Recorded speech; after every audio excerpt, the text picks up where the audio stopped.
ठाण्यामध्ये शिवसेना भाजपची बैठक संपली आहे। तब्बल 3 तास ही बैठक चालली। 33 पैकी 30 प्रभागांवर आता दोन्ही पक्षांमध्ये एकमत झालं।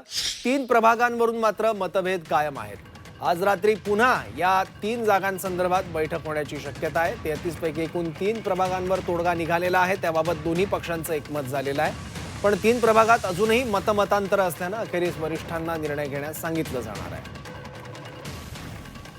आज रात्री पुन्हा युतीच्या वरिष्ठ नेत्यांची बैठक देखील होण्याची शक्यता आहे आणि त्यावर चर्चा होऊन अंतिम निर्णय घेतला जाणार आणि उद्यापर्यंत जागा वाटप जाहीर करून एबी फॉर्म वाटण्यास सुरुवात केली जाणार आहे। ठाण्यामध्ये आज तिसरी बैठक युतीची भाजप कार्यालयात झालेली आहे। जवळजवळ सर्व चर्चा पॉझिटिव्ह आहे। 3 प्रभागांमध्ये काही जागांसंदर्भात थोडेसे उलटसुलट आमचा मतप्रवाह आहे, परंतु या संदर्भात नेत्यांसमोर बैठकीत अंतिम बैठकीत यावर तोडगा निघेल ही आम्हाला सुद्धा खात्री आहे।